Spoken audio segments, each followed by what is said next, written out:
Assalamualaikum warahmatullahi wabarakatuh. Di sini kami akan mempresentasikan tentang implementasi perhitungan neural network arsitektur 541 menggunakan Excel dan Python. Untuk studi kasus, klasifikasi dataset bank marketing dengan aktivasi ReLU.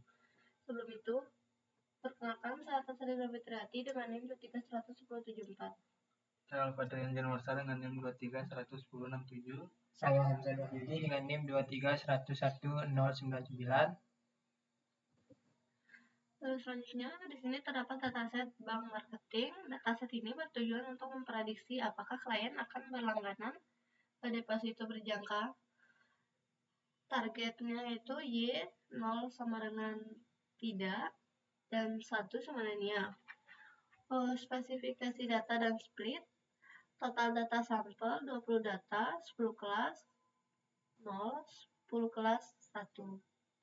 Testing datanya itu 5 data disisihkan di awal sebelum training. Sisa datanya itu 15 dibagi menjadi train 80% sama dengan 12 data dan validasinya itu 20% 3 data. Fitur inputnya itu X1 sampai X5. Yang dimana seluruhnya dinormalisasi menggunakan skema minimum dan maksimum.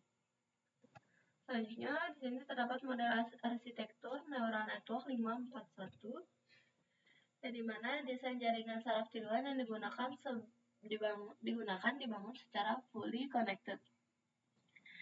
Dan di mana terdapat input layernya itu 5 node, X1 sama dengan X5 sudah dengan jumlah fitur normalisasi. Hidden layernya itu 4, di mana H1 sama dengan H4 yang bertindak sebagai pemproses fitur abstrak. Yang ketiga, output hidden layer. Satu node yang tunggal Y aktual untuk menghasilkan probabilitas klasifikasi binar akhir. Inisialisasi bobot awal menggunakan konfigurasi numerik acak terkontrol pada range negatif 0,7, 0,8 sesuai set konfigurasi. Di sini terdapat input layernya itu X1, X2, X3, dan X4 dan X5. Untuk hidden layernya itu menggunakan ReLU, terdapat H1, H2, H3, H4, dan outputnya itu menggunakan sigmoid. Selanjutnya, rumus matematika jaringan aktivasi ReLU. Yang pertamanya itu fungsi aktivasi ReLU atau hidden layer, yang dimana Fz sama dengan Max 0Z. Yang kedua, turunan fungsi ReLU untuk backpropagation. F action Z sama dengan 1 jika Z lebih besar 0 dan 0 jika Z lebih kecil sama dengan 0. Yang ketiganya itu fungsi aktivasi sigmoid atau output layer, di mana delta Z sama dengan 1 per 1 plus E pangkat negatif Z. Di sini terdapat rumus dan formula aktivasi sigmoid pada hidden dan output, update bobot, bias hidden layer, bias output layer, dan forward propagation dan rumus lainnya. Di sini terdapat alur kerja algoritma, yang dimana data input dari dataset bank marketing dimasukkan ke jaringan saraf tiduran dengan arsitektur 541. Di sini terdapat untuk siklus ini diulang per epoch sampai akurasi mencapai 100%. Setelah training, model dievaluasi pada data validasi dan data testing yang sebelumnya disisihkan. Yang pertamanya itu data input dimasukkan ke model. Yang kedua, setiap input dikalikan dengan bobot. Yang ketiganya itu bias ditambahkan pada setiap neuron. Yang keempat, fungsi aktivasi hidden layer ReLU. Yang kelimanya itu nilai hidden layer diteruskan ke output dan lainnya. Selanjutnya itu proses pengerjaan matematika mengikuti urutan iterasi stokastik baris per baris. Yang pertamanya itu forward propagation, hitung net input pada hidden layer, kemudian terapkan fungsi aktivasi ReLU, Selanjutnya, teruskan hasil ke output layer dan terapkan fungsi aktivasi sigmoid untuk memperoleh nilai prediksi Y aktual. Yang keduanya itu error calculation, yang dimana hitung nilai kesalahan menggunakan mean square error atau MSE. Yang ketiganya itu backward propagation dan update. Hitung delta output atau delta U dirambatkan mundur ke delta hidden atau delta H dengan pengali turunan relu, lalu update bobot serta bias secara instan menggunakan alpha sama dengan 0,5. Selanjutnya, perhitungan manual epoch 1 data 1, yang dimana untuk data sampel input data satunya itu X sama dengan 0,4738, untuk targetnya itu T sama dengan 1. Di sini terdapat ZH1-nya itu 0,4738 dikali 0,5 dengan hasil 0,3369. H1-nya itu sama dengan max dalam kurun 0,03369 sama dengan 0,3369, dan sampai ke delta O. Selanjutnya, simulasi lembar kerja akan dijelaskan oleh teman saya. Baik, saya akan menjelaskan terkait training di Excel. Mungkin kita akan langsung buka Excelnya. Selanjutnya di sini ada dataset split, yang dimana di sini kita menggunakan 20 data dan kita menyisihkan 5 data untuk testing. Untuk trainingnya itu 12 data dan validasinya itu sekitar 3 data.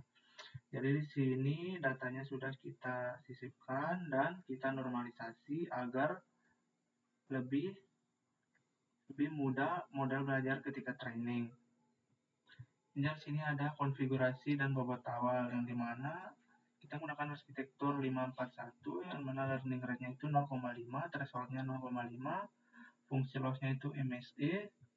Dan sini ada bobot awal W1 yaitu 0,5, 0,3 dan selanjutnya. Dan di sini training. Jadi di training epoch pertama itu kita mendapat akurasi sekitar 75%, dan pada epoch kedua itu kita mendapat akurasi sekitar 91,67%, dan pada epoch ketiga itu kita mendapat akurasi 100%. Dan di sini ada validasi pada data normalisasi, yang dimana bobot final diambil, yang dimana bobot baru setelah update terakhir, yang dimana X1 0,10 sekian, X2 0, X4 1, X5 1. Dan kita mendapat akurasinya itu sekitar 75% dengan 3 data yang benar. Selanjutnya di sini ada testing, yang dimana data ini model belum pernah melihat data ini. Jadi data ini telah kita sisihkan untuk kita melakukan proses testing. Jadi datanya itu ada 5 data, yang dimana X1-nya itu 0,5 sekian, dan X2-nya 0, X3-nya 0, X4-nya 0, dan X5-nya 0, yang dimana pada testing ini kita mendapat akurasi sekitar 83,3%, yang dimana 5 data benar.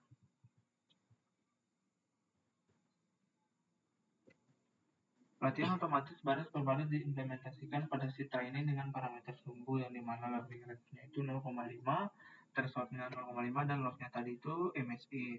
Yang dimana konvergensi kilat berdasarkan perhitungan formula matriks Excel, model sukses melakukan optimalisasi bobot secara penuh dan mencapai akurasi 100%, 12 data training benar hanya dalam waktu 3 epoch, yang dimana nilai total loss atau MSE meluncur turun dari 0,75% epoch pertama menuju 0,0 di akhir epoch ketiga. Testingnya itu tadi itu kita dapat akurasi 83%. Jadi evaluasi sesungguhnya menguji 5 data tersisihkan atau testing data, yang dimana model belum pernah melihat data tersebut.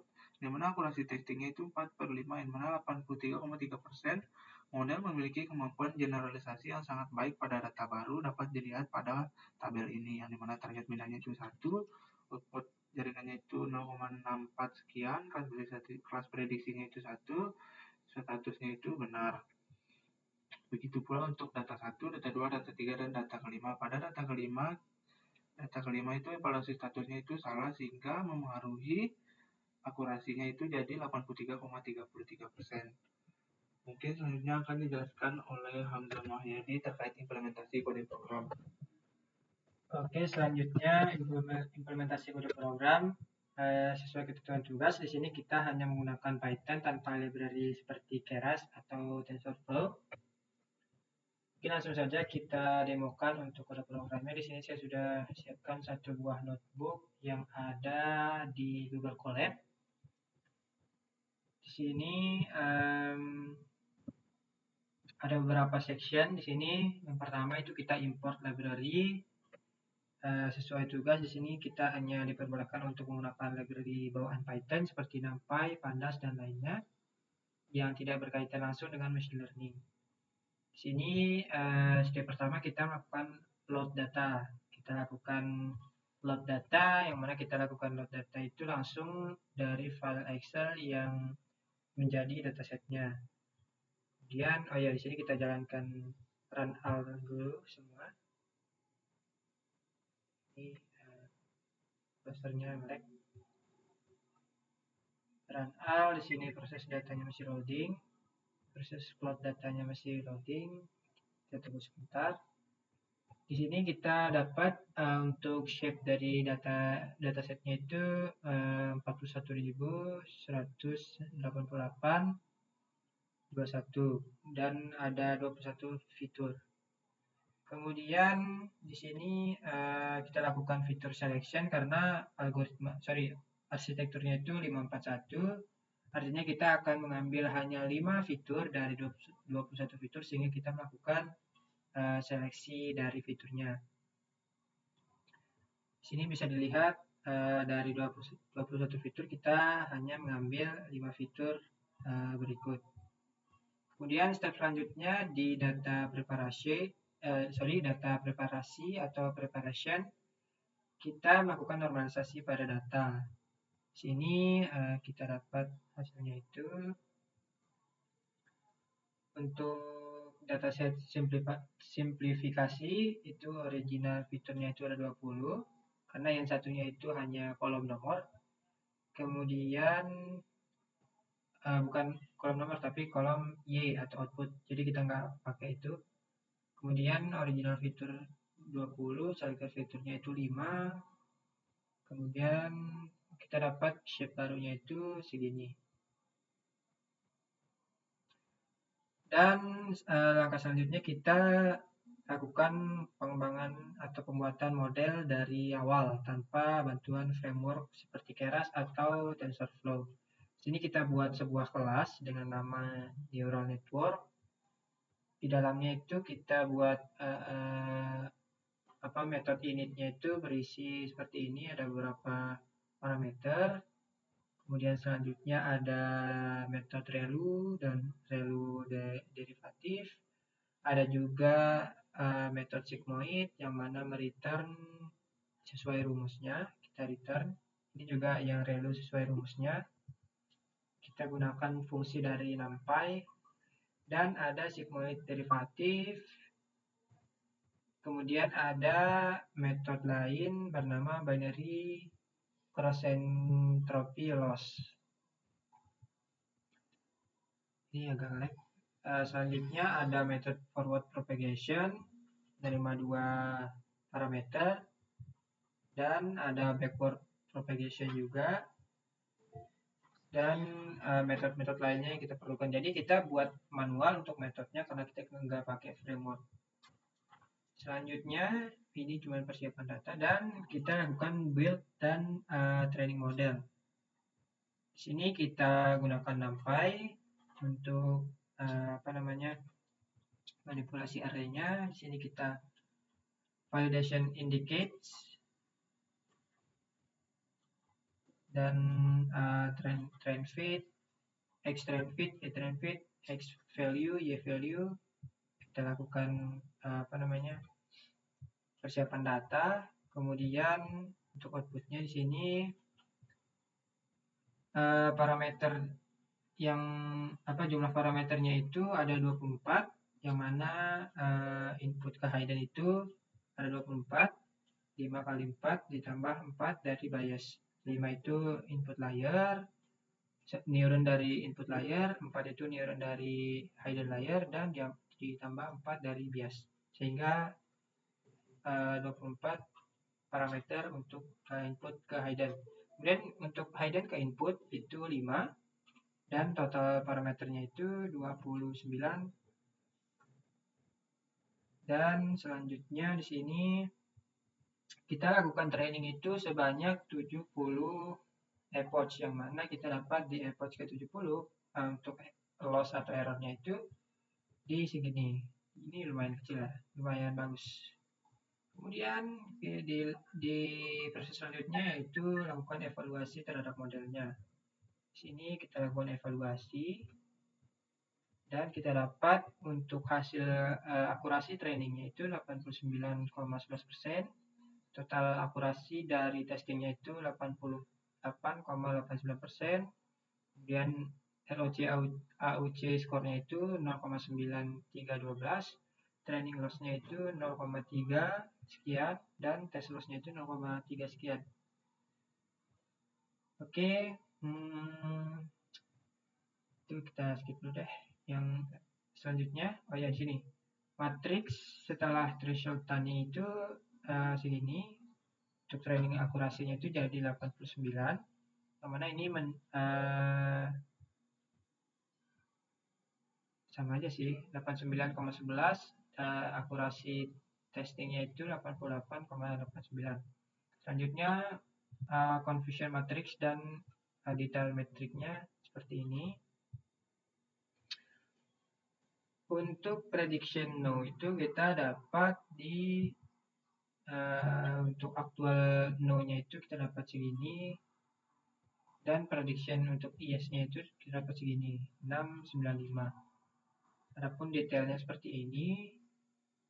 Ada nilai recall, ada nilai specificity, presisi, F1 score, dan akurasi. Kemudian ada klasifikasi metrik summary atau penjelasan untuk metrik klasifikasinya. True negatifnya kita dapat di 6, sekian, false negatifnya itu sekian, dan seterusnya. Selanjutnya kita lakukan prediksi sampel. Nah, yang mana kita di awal tadi sudah membagi nge-split dataset 80% dengan 20%. Nah, yang untuk 20% itu kepakainya di sini, di sample prediction. Di sini untuk hasilnya itu kita dapat dari 15 data itu kita untuk prediksi mesinnya itu lumayan bagus, cuman di bagian data ke-12 dan 14 ini ada miss nih. Ada miss dari prediksinya. Dan berikut visualisasi dari matriks modelnya.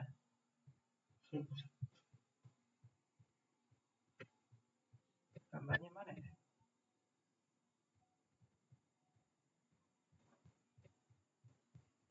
Ini agak nge-lag. Maaf.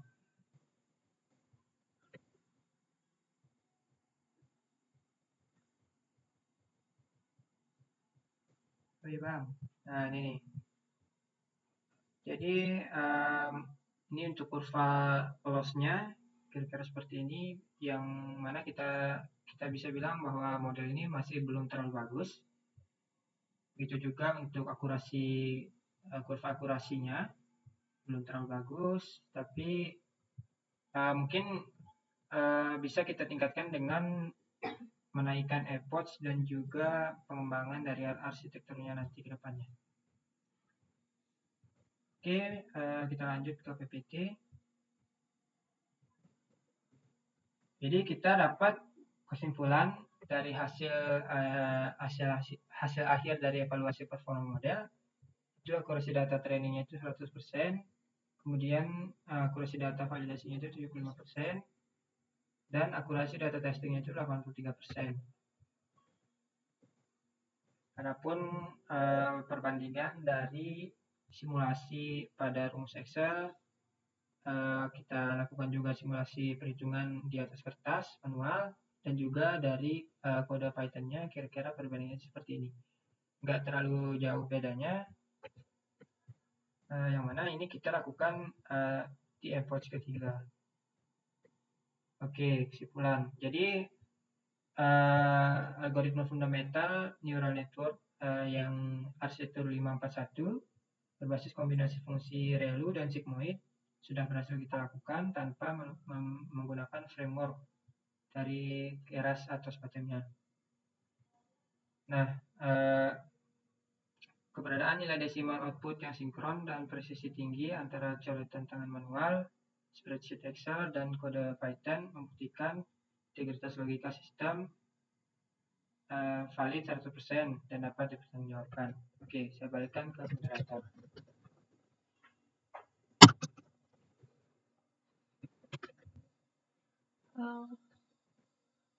Oke, sekian presentasi dari kami. Wassalamualaikum warahmatullahi wabarakatuh.